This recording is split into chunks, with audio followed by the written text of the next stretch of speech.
네, 이번 시간은 1대1 제자 양육 성경 공부 106페이지 다섯 번째 만남 교재 편입니다. 이과의 목표를 한번 보겠습니다.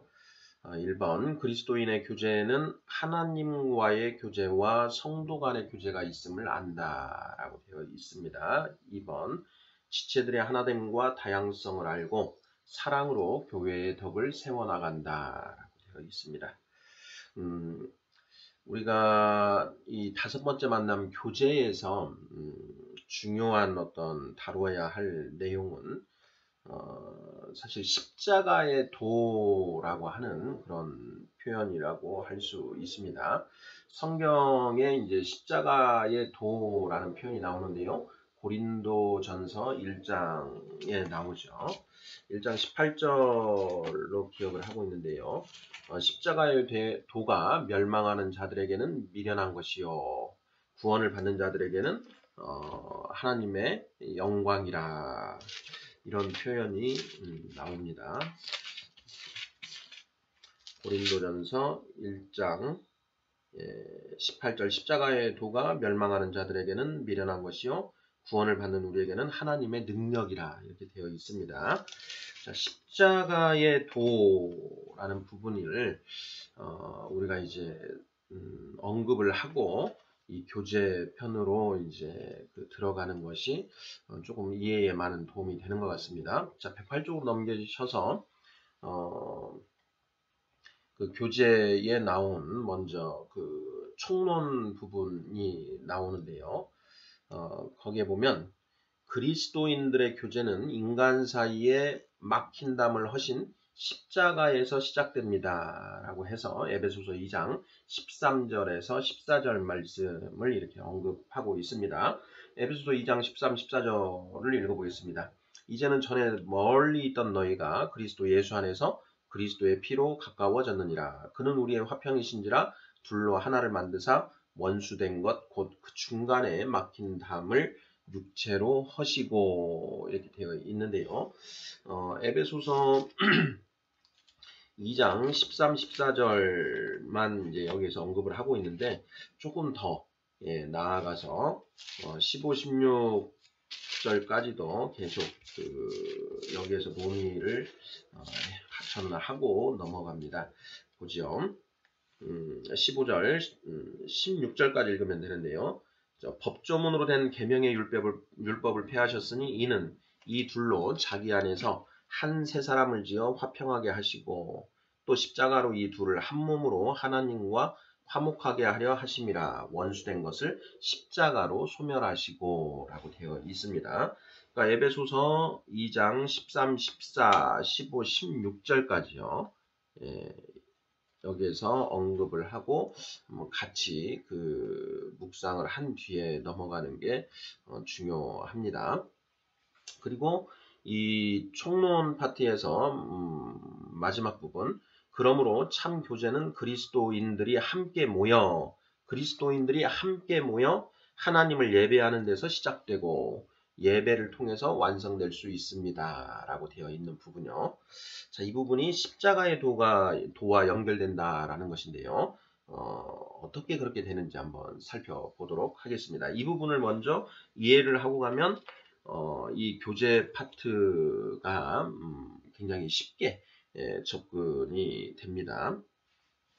자, 십자가의 도와 관련해서 에베소서 2장 13, 14, 15, 16절 이 네 개의 절을 이해하고 가는데요. 자, 에베소서 13, 14절을 다시 한번 보시죠. 이제는 전에 멀리 있던 너희가 그리스도 예수 안에서 그리스도의 피로 가까워졌느니라. 그는 우리의 화평이신지라 둘로 하나를 만드사 원수된 것 곧 중간에 막힌 담을 자기 육체로 허시고, 이렇게 되어 있는데요.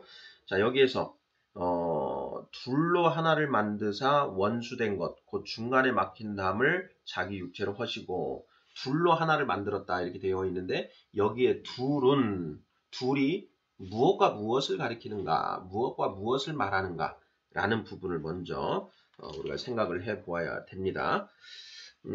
에베소서 2장 이 부분은 이제 11, 12절을 보면 이 둘이 무엇을 말하는지 쉽게 이해가 됩니다. 11, 12절을 한번 읽어보죠. 자, 그러므로 생각하라. 너희는 그때 육체로는 이방인이요 손으로 육체 행한 할례를 받은 무리라 칭하는 자들로부터 할례를 받지 않은 무리라 칭함을 받은 자들이라. 네, 유대인 할례를 받은 유대인들로부터 할례를 받지 않은 이방인이다. 라고 이렇게 그 냉대를 당했던 너희는 이방인들이었다. 이런 얘기죠. 12절 그때 너희는 그리스도 밖에 있었고 이스라엘 나라 밖의 사람이라 약속의 언약들에 대해서는 외인이요 세상에서 소망이 없고 하나님도 없는 자이더니 여호와 하나님은 오직 이스라엘 야곱과 그 자손된 이스라엘에게만 하나님의 율례와 규례를 보여주셨습니다. 그러한 이유로 다른 민족들은 하나님을 알지 못했습니다. 이 말씀이 시편 147편 19, 20절에 나오죠. 시편 147편 19절입니다. 그가 그의 말씀을 야곱에게 보이시며 그의 율례와 규례를 이스라엘에게 보이시는도다. 그는 어느 민족에게도 이와 같이 행하지 아니하셨느니 그들은 그의 법도를 알지 못하였도다. 할렐루야 라고 되어 있습니다. 구약 시대에 하나님은 모세를 통해서 그 하나님의 말씀을 계시해 주셨습니다. 그리고 모세 이후에 또 이런저런 여러 선지자를 통해서 하나님의 말씀을 또 이렇게 계시를 해 주셨죠. 그런데 그때 그 계시는 오직 유대인들에게만 이루어졌습니다. 바로 그 부분을 기록하고 있는 이 시편 말씀인 것이죠. 그가 그의 말씀을 야곱에게 보이시며 그의 율례와 규례를 이스라엘에게 보이시는도다. 그는 어느 민족에게도 이와 같이 행하지 아니하셨나니 그들은 그의 법도를 알지 못하였도다. 네, 바로 이러한 이유로 유대인들은 하나님의 그 은총 안에 있었고 구약 시대에 이방인들은 하나님의 은총 밖에 있었다. 그러니까 유대인들과 이방인들 사이에 그 가로막힌 담이 있었다라는 그런 얘기를 13, 14절에 하는 것입니다.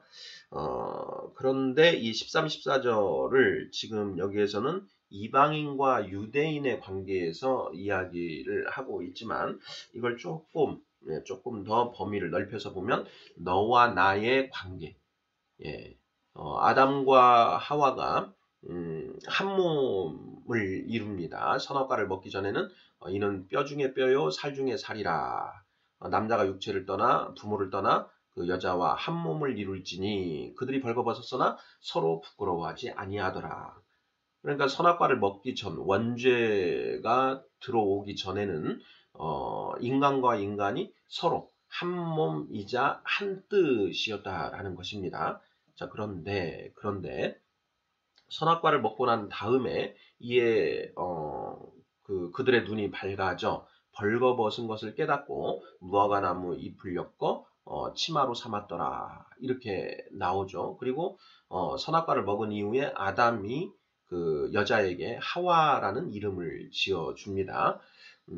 선악과를 먹고 각자 선악을 판단하게 되자 그 결론이 같을 때는 괜찮습니다. 그런데 결론이 서로 다를 때가 있죠. 똑같은 것을 놓고 나는 이것이 옳다고 생각을 하고 상대방은 이것이 옳다라고 생각합니다. 여기에서 이렇게 결론이 달라지니까 얘하고 나하고 서로 다르구나라고 하는 그런 걸 알게 된다는 거죠. 하나인 줄 알았는데, 한 몸인 줄 알았는데, 한 마음, 한 뜻인 줄 알았는데 서로 다르구나. P-R을 구별하게 된다는 것이죠. 그래서 창세기 그 3장 7절 아담과 하와의 눈이 밝아져 벌거벗은 것을 알고 깨닫고 무화과 나무 잎을 엮어 치마를 삼아 입었더라. 치마를 엮어 입었더라라는 부분은 원죄로 인하여 피아가 구별되는 그런 현상을 기술을 하고 있는 것이지요. 바로 그 원죄로 인해서 사람과 사람 사이에 간격이 발생하고 사람과 사람 사이에 막힌 담이 들어왔다라는 것이죠. 바로 14절, 에베소서 2장 14절에 그 말씀을 하시는 겁니다. 그는 우리의 화평이신지라, 그는 예수 그리스도를 말씀하시죠. 그는 우리의 화평이신지라 둘로 하나를 만드사 너와 나를 하나로 만드셨다. 그리고 원수된 것, 곧 중간에 막힌 담, 그것을 자기 육체로 하셨다. 이런 얘기죠. 이제 그 성도 간의 교제 파트에서 조금 있다가 다시 언급을 하겠지만은 어떻게 예수 그리스도를 통해서 우리가 하나가 되는가? 예. 성령을 받음으로써 우리는 이미 한 몸이 되었습니다. 예수 그리스도의 몸인 교회에 우리가 지체가 되었고 이미 한 몸이 되었죠. 몸은 하나가 되었습니다. 그런데 한 마음 한 뜻은 지금 이루어졌습니까? 안 이루어졌습니까? 교회 안에도 서로 다른 생각으로 서로 분열하고 다투는 양상들이 많이 있죠. 아직 한 마음 한 뜻은 되지 못했다라는 것입니다. 그 한 마음 한 뜻은 어떻게 되는가?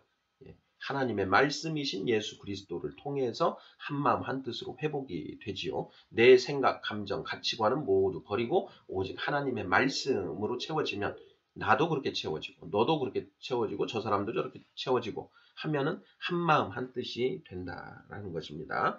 그래서 지금 에베소서 13, 14절 말씀은 너와 나, 인간과 인간의 관계를 이야기합니다. 우리가 십자가의 도에서 십자가의 세로축은 하나님과 우리 인간의 관계를 표상하고 있고 십자가의 가로축은 너와 나, 인간과 인간의 관계를 표상한다라고 이렇게 이제 우리가 십자가를 이제 그림, 형상의 문자로 그렇게 이해를 하는데요. 지금 에베소서 13, 14절은 십자가의 가로축, 인간과 인간의 관계에 대해서 이야기하고 있는 것입니다. 15절까지도 같은 표현이라고 할 수 있죠. 자, 법조문으로 된 계명의 율법을 폐하셨으니 이는 이 둘로 자기 안에서 한 세 사람을 지어 화평하게 하시고, 자, 이방인과 유대인 너와 나를 예수 그리스도 안에서 말씀이신 예수 그리스도 안에서 한 세 사람을 지어 화평하게 하시고 육신으로 오신 예수님을 우리가 믿고 세례를 받음으로써 성령을 받음으로써 우리가 하나의 예수 그리스도의 몸 된 교회를 이루게 됩니다. 자, 그리고 말씀이신 예수님을 통해서 우리가 진정 한 마음 한 뜻을 갖게 되고 진정한 하나를 이룬다라는 것이죠. 그리고 이제 16절로 가는데요. 16절이 중요합니다. 16절은 하나님과의 교제가 완성되는 것을 지금 선포하고 있는 것입니다. 또 십자가로 이 둘을 한 몸으로 하나님과 화목하게 하려 하심이라 원수된 것을 십자가로 소멸하시고 라고 되어 있습니다. 여기에서 보면 이 둘을 한 몸으로, 이 둘은 아까 이방인과 유대인을 말하는 것이죠. 이방인과 유대인을 한 몸으로 하나로 만들어서 하나님과 화목하게 한다라는 것입니다. 예. 너와 나, 사람과 사람, 인간과 인간을 하나로 한 마음 한 뜻이 되게 하셔서 하나님과 화목하게 된다라는 것이죠. 그러니까 이 16절은 무엇이냐? 하나님과의 교제를 나타내는 것입니다. 우리가 그 1:1 교재 108쪽 예배를 통한 교제 이렇게 되어 있는데요. 이 예배를 통한 교제는 하나님과의 교제라고 할 수 있습니다. 근데 바로 그 위에 보면 자, 그러므로 참 교제는 그리스도인들이 함께 모여 여기에 함께 모여 하는 부분에 뭔가 표시를 해 두셔야 됩니다. 그리스도인들이 함께 모여 하나님께 예배하는 데서 시작되고 예배를 통해서 완성될 수 있다. 이렇게 되어 있죠.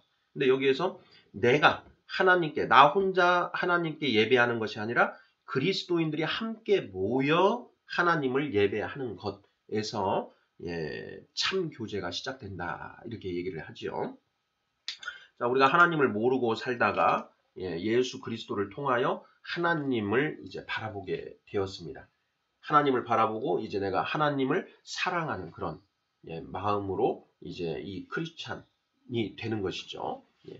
그런데 나 혼자 하나님과 이 교제하는 것으로 우리의 이 신앙이 완성되는 것이냐? 그게 아니라는 것입니다. 지금 이 둘을 한 몸으로 크리스찬들이 모두 함께 모여서 하나님을 예배함으로써 그 참 교제가 완성될 수 있다라는 것입니다. 참 교제 부분에 형광펜을 하시고 완성에도 형광펜을 하시면 되겠습니다. 우리가 히브리서 그 6장 1절, 2절, 3절을 보면 너희가 그리스도의 도의 초보를 버리고 그 터를 다시 닦지 말고 완전한 대로 나아갈지니라 하나님께서 허락하시면 너희가 할 수 있느니라 이렇게 선포를 하고 있는데요. 그 그리스도의 도의 초보의 6가지를 언급을 하고 있습니다. 죽은 죄를 회개하는 것, 하나님께 대한 신앙, 그리고 죽은 세례와 안수들과 죽은 자의 그 부활과 영원한 심판에 관한 교훈 이렇게 해서 6가지가 그리스도 도의 초보다. 그리스도의 도의 초보다 이렇게 그 기록을 하고 있는데요. 그 중에 놀라운 것이 가장 저는 센세이션했던 것이 하나님께 대한 신앙이 이 도의 초보다. 그리스도의 도의 초보다라고 기록되어 있는 부분이었습니다. 하나님께 대한 신앙, 하나님을 사랑하는 것, 이것이 저는 우리 신앙의 전부다라고 이렇게 생각을 하고 있었는데 그 말씀을 보니까 하나님께 대한 신앙은 도의 초보에 불과하더라. 그런데 그 도의 초보를 버리고 그 교훈의 털을 다시 닦지 말고 완전한 대로 나아가라 라고 말씀하고 있는 겁니다. 히브리서 6장 1, 2, 3절 말씀인데요. 자, 거기에서 그러면 하나님께 대한 신앙이 도의 초보라고 한다면 완전한 대에는 도대체 무엇이 있는 것인가 라는 것을 생각을 안 할 수가 없더라고요. 그래서 그 생각 끝에 이제 하나님께 대한 신앙이 도의 초보라고 한다면 너희는 서로 사랑하라 라고 말씀하신 그 예수님이 내가 너희에게 새 계명을 주나니 너희는 서로 사랑하라 라고 하는 사람 사랑, 하나님 사랑이 도의 초보라고 한다면 완전한 데에는 사람 사랑이 있다라는 것입니다. 우리 교제도 지금 그런 형태로 되어 있습니다. 예배를 통한 교제는 하나님과의 교제를 말하는 것이고요. 112쪽을 보면 성도 간의 교제 이렇게 나와 있습니다. 바로 이 성도 간의 교제가 완전한 대에 해당된다라는 것입니다. 십자가의 도로 다시 한번 돌아가 보죠. 십자가의 세로축은 하나님과 인간의 관계, 대신, 대할 때자의 신신자, 그래서 대신 관계를 나타내고 가로축은 사람과 사람의 관계, 대인 관계를 의미한다라고 아까 우리가 말씀을 나누었는데요. 구약 시대에 하나님이 모세를 통해서 십계명을 주셨습니다. 근데 그 십계명은 돌판 2개로 이루어져 있었죠. 그래서 첫 번째 돌판에는 하나님 사랑, 하나님 사랑에 관한 4개의 계명을 기록해 주셨고, 두 번째 돌판에는 사람 사랑, 이웃 사랑과 관련된 6개의 계명을 내 부모를 공경하라라부터 시작해가지고 내 이웃의 것을 탐내지 말라라는 것까지 해서 6개의 계명을 주셨는데요. 하나님이 2개의 돌판을 주셨다라는 것입니다. 하나는 하나님 사랑, 하나는 사람 사랑. 예수님이 이 땅에 오셨을 때 한 서기관이 와서 묻지요. 가장 큰 계명 중에 가장 큰 것이 무엇입니까? 이렇게 묻지요. 그랬더니 예수님께서 첫째는 네 온 뜻과 너의 온 그 목숨을 다하여 너의 힘을 다하여 주 여호와를 사랑하라 라고 하는 것이요. 둘째는 또 이와 같으니 너 이웃을 내 몸과 같이 사랑하라 하신 것이니라 해서 하나님 사랑과 이웃 사랑 이 2가지를 언급하신다라는 것입니다. 바로 이게 십자가의 그 도와 같습니다. 자, 이 십자가의 도의 세로축 하나님 사랑, 가로축, 사람 사랑 이 2가지가 우리 5번째 만남 교제의 큰 파트 2개를 이루고 있다라는 것. 이것을 언급을 하고 가셔야 되고요. 또 이와 관련해서 마태복음 그 5장 24절 말씀을 또 언급을 하고 가야 됩니다. 마태복음 5장 24절 산상수훈의 내용인데요. 이 말씀이 의미하는 바가 굉장히 큽니다. 마태복음 5장 24절. 23절부터 읽어보면 이제 그 내용이 명확해지는데요. 한번 읽어보겠습니다. 마태복음 5장 23절입니다. 그러므로 예물을 제단에 드리려다가 거기서 내 형제에게 원망 들을 만한 일이 있는 것이 생각나거든. 24절 예물을 제단 앞에 두고 먼저 가서 형제와 화목하고 그 후에 와서 예물을 드리라 이렇게 되어 있습니다. 자, 예물을 제단에 드리려다가 거기서 내 형제에게 원망 들을 만한 일이 있는 것이 생각나거든. 예물을 제단 앞에 두고 먼저 가서 형제와 화목하고 그 후에 와서 예물을 드리라 이렇게 말씀하시고 계시죠. 자, 이것을 에베소서 읽었던 2장 에베소서 2장 17절 말씀을 다시 한번 대비해서 읽어보도록 하겠습니다. 에베소서 2장 16절. 자, 또 십자가로 이 둘을 한 몸으로 하나님과 화목하게 하려 하심이라 이렇게 되어 있습니다. 자, 형제와 화목하고 그 후에 와서 예물을 드리라. 예물을 드리는 것은 하나님과 화목하게 되는 것입니다. 하나님과 화목하게 되는 것인데 내가 내 형제들 성령 받은 크리스찬들입니다. 형제들과 불화한 그런 상태, 불화한 상태에서 하나님께 예물을 드려봐야 하나님 그 예물을 하나님이 받아주시지 않는다라는 것입니다. 우리 형제들, 성령 받은 자들, 여기에 형제는 육신의 형제가 아닙니다. 우리 영의 형제들입니다.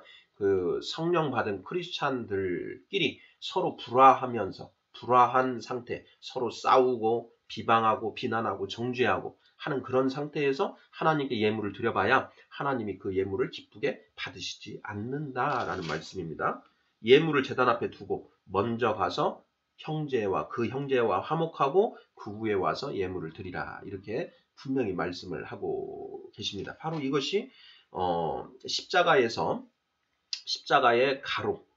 가로축 너와 나의 관계, 대인 관계, 사람과 사람 사이에 화평을 이루고 난 뒤에 하나님과의 관계, 세로축 하나님과 인간의 관계입니다. 인류와의 관계라고도 할 수가 있습니다. 하나님과 그 몸된 교회의 관계에 화목이 이루어진다라는 것. 이 순서를 정확하게 기억을 하셔야 됩니다. 자, 우리가 처음에 하나님 사랑으로 우리 신앙이 시작이 됩니다. 그런데 그 신앙이 성장해 가면 형제 사랑으로 가야 되고요. 형제 간의 온전한 화목이 이루어진 상태에서 하나님과 참 교제가 가능하게 된 것이다. 진정한 화목이 가능하다라는 것입니다. 이 부분을 교제 부분에서 놓쳐버리면 이 교제 공부한 것은 거의 알맹이가 빠진 것이라고 할 수 있습니다. 자, 이 말씀을 히브리서 12장 14절을 통해서 다시 한번 확인을 합니다. 히브리서 12장 14절입니다. 모든 사람과 더불어 화평함과 거룩함을 따르라. 이것이 없이는 아무도 주를 보지 못하리라. 이렇게 되어 있습니다. 모든 사람과 더불어 여기에 모든 사람은 일단은 믿는 자들, 성령 받은 자들, 교회의 몸된 지체들을 일단은 의미한다라고 보시고요. 그리고 그걸 넘어서 아직 성령 받지 못한 이 세상 사람들, 배제할 이유는 없지요. 모든 사람과 더불어 화평함과 거룩함을 따르라. 이것이 없이는 아무도 주를 보지 못하리라. 모든 사람과 더불어 화평함, 사람, 그것이 온전하게 되지 않으면 그것이 없이는 주를 보지 못한다 이렇게 되어 있습니다. 주를 보지 못한다는 것은 구원 받는다는 것입니까? 못 받는다는 것입니까? 못 받는다는 것입니다. 내가 주여 주여 하지 않았습니까? 내가 주의 이름으로 능력을 행하고 귀신을 쫓아내고 병을 고치지 않았습니까? 나는 너를 모른다. 나는 너를 모른다. 바로 이 모든 사람과 더불어 화평함을 이루고 또 거룩함을 이루고 그걸 이루어야만 주를 볼 수 있다라고 성경은 분명히 말씀하고 계십니다. 히브리서 12장 14절 이 말씀 성도 간의 교제가 온전하게 되지 않은 상태 예, 그 상태로는 하나님과 진정한 화목이 이루어지지 않는다라는 그런 말씀입니다. 네, 먼저 이 총론 파트에서 이런 부분들을 이야기를 하고 이제 교재를 살펴보면 교재의 내용을 확인하면서 쭉쭉 진행할 수 있는 그런 형태가 됩니다. 자, 108쪽에 예배를 통한 교재라고 되어 있는데 이 부분을 그 하나님과의 교제, 십자가의 세로축 이렇게 부기를 해두시면 되겠고요. 그 예배를 통한 교재의 하나, 둘, 셋, 네 번째 줄. 그리스도인의 공동체가 모여서 하나님을 예배하는데 예배의 의의가 있다. 그리스도인의 공동체가 모여서 하나님을 예배하는데 예배의 의의가 있다. 이제 무슨 의미인지 명확해지죠. 예. 자, 먼저 그 형제와 화목하게 하고 그 다음에 와서 예물을 드리라 이렇게 되어 있는 마태복음 5장 24절 말씀, 그 말씀과 정확하게 일치하는 말씀이 되는 것이죠.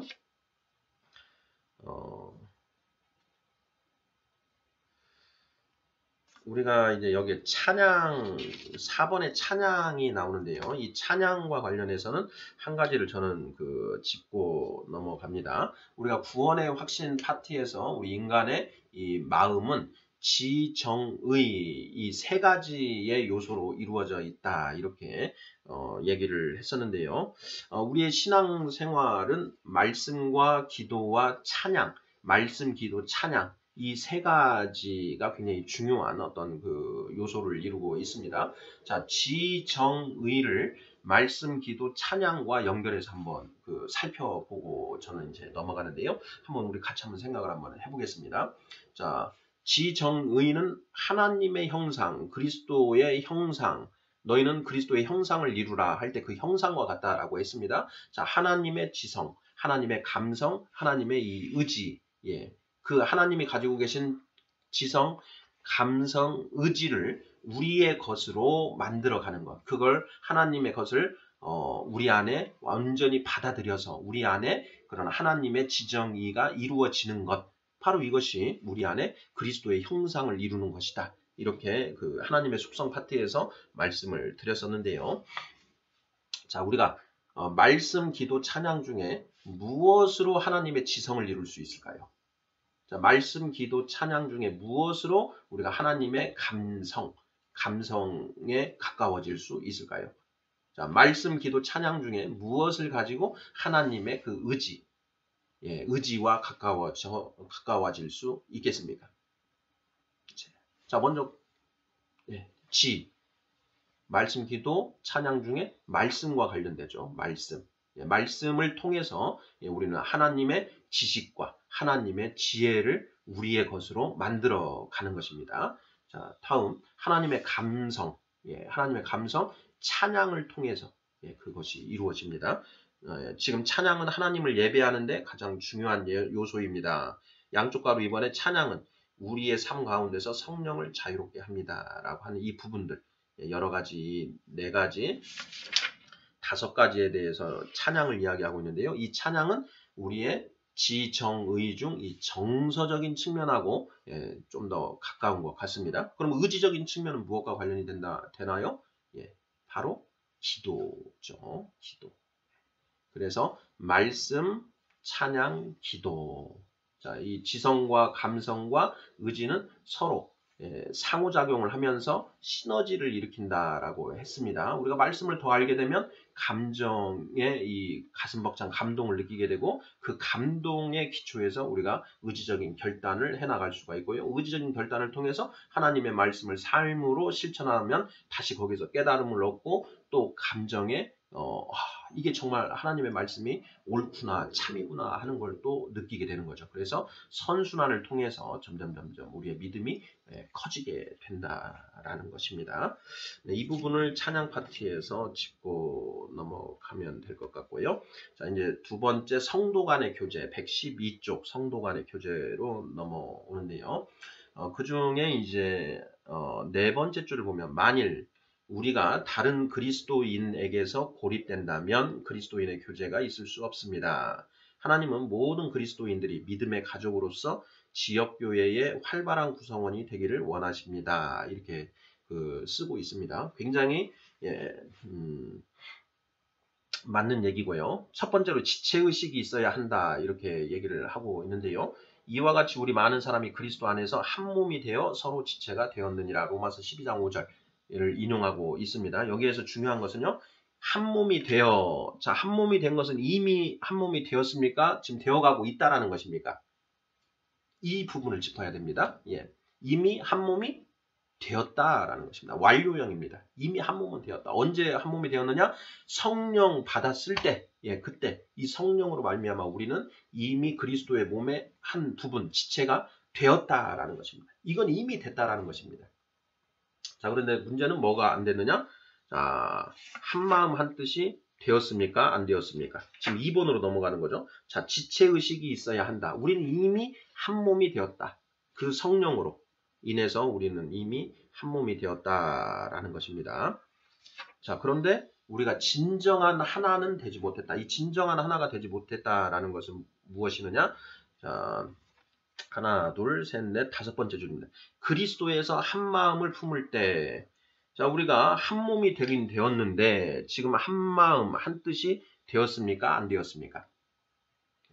이것이 안 되었다라는 거죠. 아직 한 마음, 한 뜻이 안 되었다. 주 안에서 하나 되어야 한다. 주 안에서. 이 주 안에서가 굉장히 중요합니다. 자, 우리가 아직 한 마음 한 뜻이 되지는 못해서 진정한 하나, 이미 육신은 몸은 지체가 되어서 한 몸이 되었는데 한 마음 한 뜻이 되지는 못했다. 그런데 어떻게 한 마음 한 뜻이 될 수 있느냐? 바로 이 주제에서 나오는 겁니다. 주 안에서, 예수 그리스도 안에서 한 마음 한 뜻이 될 수가 있다. 진정한 하나가 될 수 있다는 것입니다. 예수 그리스도는 하나님의 말씀이시죠. 예, 말씀. 성령을 받았다라는 것은 자, 이미 칭의는 끝났다라는 것입니다. 육신으로 오신 예수님, 십자가에서 피를 흘리신 예수님은 주로 우리의 칭의를 이루시기 위해서 오신 거고요. 자, 성령 받고 이제 성화가 시작된 우리가 어떻게 성화가 되느냐? 그것은 말씀이신 예수님. 태초에 말씀이 계시니라 그 말씀이 하나님과 함께 계셨으니 곧 하나님이시라. 예. 그 말씀이 육신이 되어 우리 곁에 거하시니 독생자의 영광이요. 이렇게 되어 있죠. 예. 바로 그 말씀이신 예수님, 말씀을 통해서 우리가 한 마음 한 뜻이 된다라는 것입니다. 나의 소견, 너희가 그때는 각자 그때의 이스라엘의 왕이 없으므로 각자 자기 소견에 오른 대로 행하더라. 내 생각, 예, 내 가치관, 예, 내 입각에서 옳고 그름을 판단했던 우리가 내 생각 가치관을 모두 버리고 오직 하나님의 지식과 하나님의 지혜만으로 빚어지는 것입니다. 하나님의 지식과 지혜가 바로 예수님이시죠. 말씀이신 예수님. 그 주 안에서, 주는 예수 그리스도입니다. 주는 하나님은 아버지시고, 자, 우리의 주님은 Jesus Christ, the Lord Jesus Christ. 예. Jesus Christ the Lord라고 이렇게 되어 있죠. 그러니까 주님은 우리는 항상 주님은 예수 그리스도이신데요. 하나님의 말씀 안에서 하나가 된다. 한 마음 한 뜻이 된다라는 것. 이것을 우리가 명확하게 거기에 보면 그 밑에서 하나, 둘, 셋, 네 번째 줄 2번의 밑에서 네 번째 줄에 보면 같은 뜻을 품는 것입니다. 같은 뜻 이렇게 되어 있죠. 한 마음 한 뜻, 한 마음 한 뜻. 어떻게 가능하느냐? 말씀, 하나님의 말씀을 통해서 우리가 한 마음 한 뜻이 될 수 있다. 말씀만을 통해서입니다. 내가 곧 길이요 진리요 생명이니 나를 통하지 않고는 아버지께로 올 자가 아무도 없느니라. 나는 주 예수 그리스도이시죠. 자, 주 예수 그리스도는 하나님의 말씀입니다. 자, 성경에 주 예수 그리스도라는 그런 표현이 각각 나오면은 하나님의 말씀으로 바꿔서 읽으면 뜻이 명확해집니다. 하나님의 말씀이 곧 길이요 진리요 생명이니 하나님의 말씀을 통하지 않고는 아버지께로 올 자가 없느니라. 그렇게 되는 거죠. 예. 요한복음 14장 6절 말씀이죠. 세 번째, 각 사람의 다양성을 이해해야 합니다. 이렇게 되어 있는데요. 자, 여기에 이 다양성 측면에서는 이걸 강조를 해줘야 됩니다. 이 다양성이 육신 우리가 처음 타고났을 때 서로 다른 그걸 말하는 것이냐, 아니면 우리가 성령으로 다시 태어났을 때, 다시 태어나고 그리고 이 영적인 성장 과정 속에서 다시 그때 주어진 그 은사에 의한 다양성을 말하는 것이냐, 이 부분을 명확하게 해야 됩니다. 자, 바로 그 부분을 이 교재에서 이야기를 하고 갑니다. 우리 각 사람에게 그리스도의 선물의 분량대로 은혜를 주셨나니, 이렇게 되어 있죠. 그리고 은사가 다르다라는 것입니다. 자, 은사는 우리가 선천적으로 타고난 재능과 다릅니다. 선천적으로 타고난 재능은 육적인 것입니다. 육적인 것이고요. 은사는 우리가 성령을 받았을 때 그 성령님이 하나님의 그 섭리 안에서 우리 각자에게 또 다른 어떤 재능을 주시죠.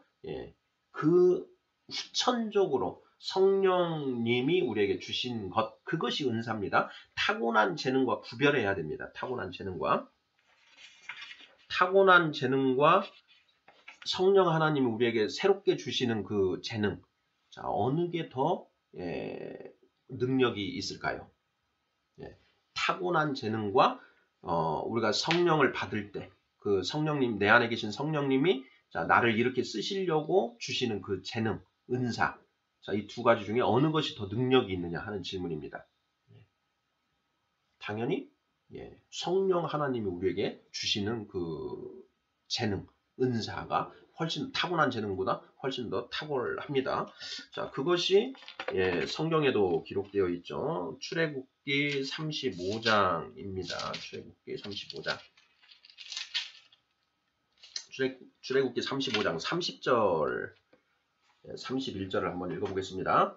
자, 모세가 이스라엘 자손에게 이르되 볼지어다 여호와께서 유다 지파 훌의 손자요 우리의 아들인 부살레를 지명하여 부르시고 하나님의 영을 그에게 충만하게 하여 지혜와 총명과 지식으로 여러 가지 일을 하게 하시되, 이렇게 되어 있습니다. 자, 성막을 지어야 됩니다. 출애굽한 이스라엘 백성들이 하나님을 예배할 수 있는 공간인 성막이 필요한데요. 그 성막을 지을 때 하나님이 부살렐이라고 하는 친구를 지명하여 부르셨다. 그리고 하나님의 영을 그에게 충만하게 주셨다라는 것입니다. 그래서 여러 가지 일을 시켰다. 35절 보시죠. 지혜로운 마음을 그들에게 충만하게 하사 여러 가지 일을 하게 하시되 조각하는 일과 세공하는 일과 청색, 자색, 홍색 실과 가는 배, 실로 수놓는 일과 짜는 일과 그 외에 여러 가지 일을 하게 하시고 정교한 일을 고안하게 하셨느니라. 후천적인 것입니까? 선천적인 것입니까? 네. 부살렐이 원래 그 장인이었는지 그건 뭐 잘 모르겠습니다. 그런데 그 부살렐이 장인이었을지라도 성령 하나님이 쓰시려고, 하나님의 일을 하는데 쓰시려고 재능을, 은사를 더 부어주셨다라는 것입니다. 선천적인 재능보다 이렇게 하나님께서 우리에게 부어주신 그 재능이 훨씬 더 능력이 있다라는 것이죠. 36장 1절. 부살렐과 오홀리압과 및 마음이 지혜로운 사람 곧 여호와께서 지혜와 총명을 부으사 성소에 쓸 모든 일을 할 줄 알게 하신 자들은 모두 여호와께서 명령하신 대로 할 것이니라, 이렇게 되어 있습니다. 하나님께서 우리를 쓰시려고 성령 하나님을 통해서 우리에게 은사를 주신 그 은사는 우리가 타고난 그런 재능보다 훨씬 더 탁월한 능력이 있는 것이 당연하겠지요.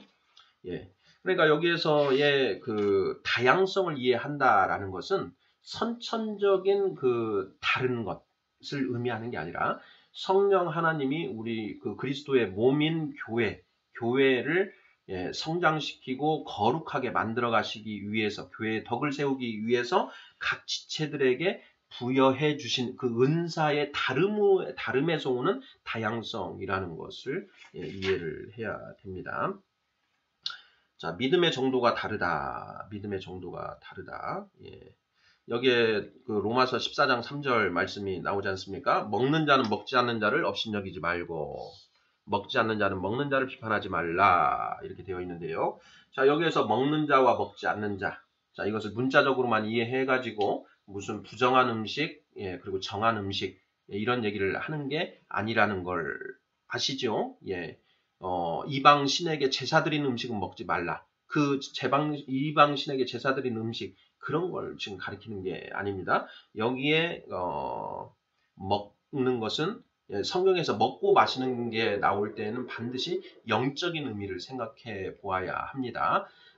육신의 양식은 세상 음식입니다. 영의 양식은 무엇입니까?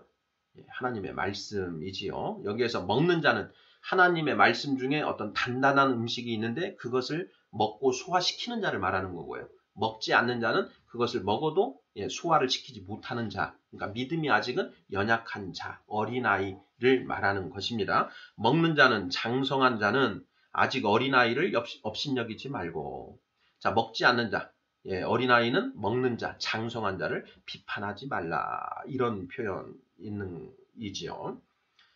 바로 그 밑에 쓰여 있습니다. 성숙한 그리스도인이라면 그리스도 안에서 믿음이 강하지 못한 형제의 반응에 민감해야 합니다. 이렇게 써 있죠.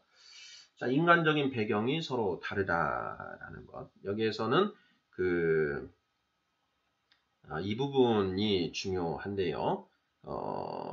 밑에서 하나, 둘, 셋, 넷, 다섯 번, 네 번째 줄. 문화적, 인종적, 국가적, 종교적 장벽이 무너지게 된다라는 이 부분요. 문화, 인종, 국가, 종교, 여기 종교도 들어가 있다라는 것을 잘 생각하셔야 됩니다. 문화, 인종, 국가, 종교, 이것은 자, 하늘의 누룩일까요? 세상의 누룩일까요? 세상의 누룩입니다. 우리는 세상의 누룩을 버리고 오직 하늘의 누룩으로만 빚어져야 됩니다. 우리 사도 바울께서 이야기를 하시죠. 내가 히브리인 중에 히브리인이요 바리새인 중에 바리새인이다. 그리고 베냐민 지파요 이렇게 얘기를 하지요. 자, 히브리인, 베냐민 지파, 인종적인 측면이죠. 자, 그리고 바리새파, 바리새인 중에 바리새인이다. 이건 그 종교입니다. 바리새파, 사두개파, 에세네파, 종교적 그런 것들을 다 버렸다라는 것입니다. 문화적으로 내가 율법을 지키면서 살았다라는 거죠. 근데 그 율법을 버렸다라는 것입니다. 그래서 문화적, 인종적, 국가적, 종교적 장벽이 모두 무너진다. 세상에 야당적 성향을 가지고 있느냐, 여당적 성향을 가지고 있느냐, 세상의 정치 다 세상의 누룩입니다. 진짜 크리스찬은 그런 것들로부터 벗어납니다. 오직 하나님의 말씀, 하나님의 말씀만으로 빚어지는 것이다.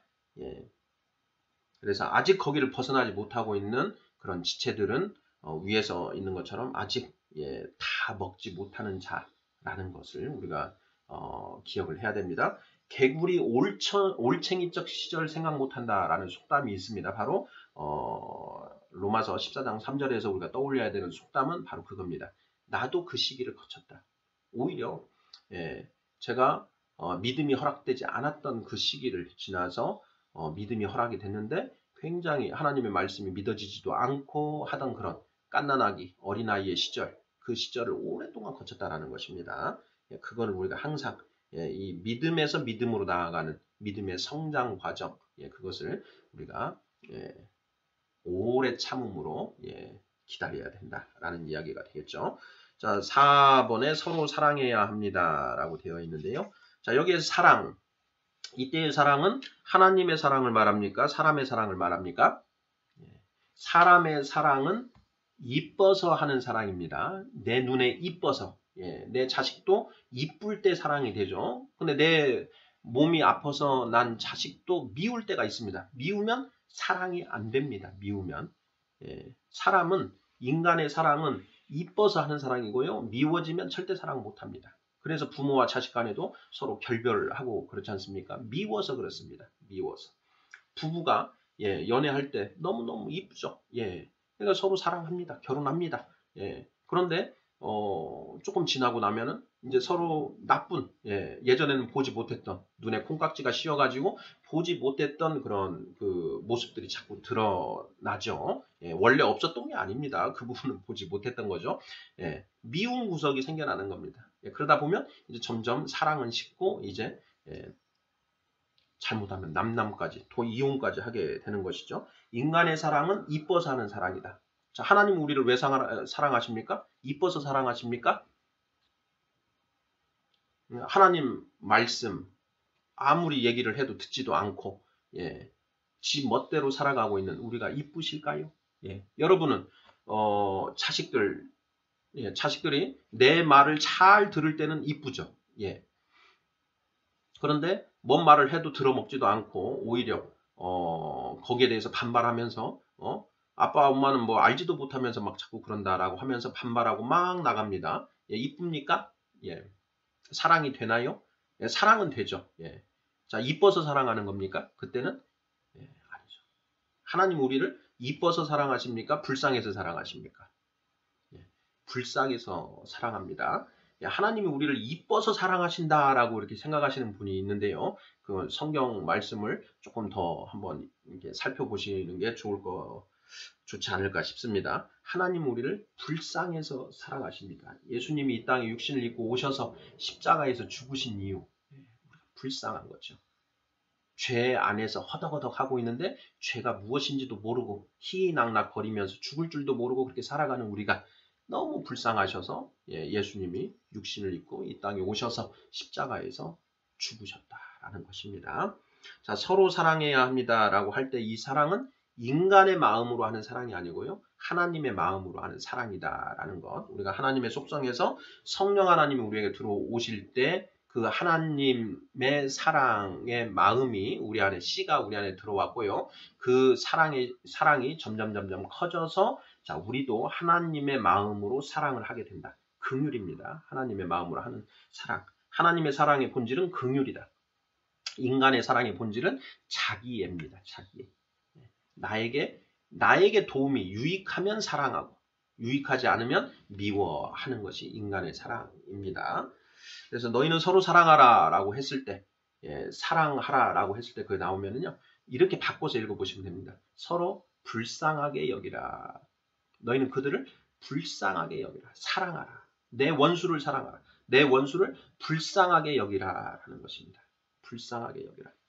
유다서 1장 23절 한번 보겠습니다. 유다서 1장 23절. 네, 유다서는 한 장으로 이루어져 있습니다. 23절인데요. 자, 22절부터 읽어보겠습니다. 어떤 의심하는 자들을 긍휼히 여기라. 어떤 의심하는 자들을 긍휼히 여기라. 하나님의 말씀을 의심하는 자들을 불쌍하게 여기라. 또 어떤 자를 불에서 끌어내어 구원하라. 지금 불 속에서 불은 죄 속이죠. 죄 지은 자들은 나중에 불심판 받을 거기 때문에 이미 불 속에서 허덕허덕 되고 있는 것입니다. 지옥에 있다라는 것이죠. 불에서 끌어내어 구원하라. 또 어떤 자를 그 육체로 더럽힌 옷까지도 미워하되 두려움으로 긍휼히 여기라 라는 것입니다. 긍휼히 여기라. 불쌍하게 여기라. 21절 하나님의 사랑 안에서 자신을 지키며 영생에 이르도록 우리 주 예수 그리스도의 긍휼을 기다리라. 예수 그리스도의 긍휼을 기다리라. 예수님 우리를 왜 사랑하시느냐? 불쌍해서 사랑하신다. 이 부분을 언급을 해야 됩니다. 자, 내 안에 하나님의 사랑이 점점 자라나고 있는가 아닌가? 우리가 이제 뒤에 가면 이제 성령의 열매 부분을 하게 되는데요. 자, 성령의 열매는 오직 성령의 열매는 사랑과 희락과 화평과 이렇게 되어 있죠. 거기에 말하는 그 사랑은 인간의 사랑이 아니라 하나님의 사랑을 말합니다. 그 하나님의 사랑, 성령님이 오실 때 우리 안에 들어왔던 그 하나님의 사랑이 점점 자라나고 있는지 그걸 우리가 반드시 체크를 해야 됩니다. 빌립보서 1장 9절에 그 하나님의 사랑이 우리 안에서 어떻게 커져가는지 그 비밀이 기록되어 있습니다. 빌립보서 1장 9절입니다. 에베소서 빌립보서 1장 9절 읽어보겠습니다. 내가 기도하노라 너희 사랑을 지식과 모든 총명으로 점점 더 풍성하게 하사라고 되어 있습니다. 자, 너희 안에 성령 받을 때 같이 들어온 그 사랑의 씨가 뿌리를 내리고 점점 자라서 커지기를 원한다라는 것입니다. 그런데 무엇으로 점점 더 풍성해지느냐? 지식과 모든 총명으로 이렇게 되어 있습니다. 아니 무슨 놈의 사랑이 지식과 총명에 의해서 사랑이 커지느냐? 저는 이런 의문을 가졌습니다. 그러면 석사, 박사 공부한 그런 사람들은 그 안에 하나님의 사랑이 더 많다라는 얘기냐? 이런 의문을 가진 것이죠. 자, 여기에 지식과 모든 총명은 세상의 지식과 세상의 총명이 아니고요. 하늘의 지식과 하늘의 총명을 말합니다. 구원에 이르는 지혜, 참 진리, 성경에 게시되어 있는 핵심 진리들. 이 핵심 진리들을 우리가 하나씩 하나씩 깨달아서 알게 되었을 때 그것을 통해서 우리 안에 하나님의 사랑이 점점 풍성해진다라는 그런 말씀이지요. 이 부분까지 이렇게 말씀을 하시고요. 그 다음에 5번에 서로 덕을 세워야 한다. 교회의 덕을 세우기 위해서 성령 하나님이 우리 각 지체들에게 다양한 여러 가지 서로 다른 은사를 나누어 주셨다라는 부분. 이 부분. 그것을 그 은사를 주신 최종적인 목적은 무엇이냐? 교회의 덕을 세우기 위해서다라는 것입니다. 그래서 성도 간의 교제가 온전해졌을 때 비로소 하나님과 완전한 화목이 가능하게 된다라는 것, 이 부분 강조를 하시고 마무리를 지으면 될 것 같습니다. 오늘은 5번째 만남 교제에 대해서 살펴보았습니다. 교제와 관련해서 우리가 십자가의 도, 에베소서 2장 13, 14, 15, 16 절에서 말하고 있는 십자가의 가로축과 십자가의 세로축, 그리고 마태복음 5장 24절에서 너희가 예물을 드리려다가 형제와 불화한 일이 생각나거든 예물을 두고 먼저 가서 형제와 화목하고 온 뒤에 예물을 드리라 라고 하는 그 말씀이 무슨 의미인지 히브리서 12장 14절에 너희는 모든 사람과 더불어 화평함과 거룩함을 따르라. 이것이 없이는 아무도 주를 볼 수 없느니라 라고 성경이 단호하게 말씀하고 있다라는 부분. 이 부분을 교재 파트에서 반드시 나누셔야 하겠습니다. 아멘.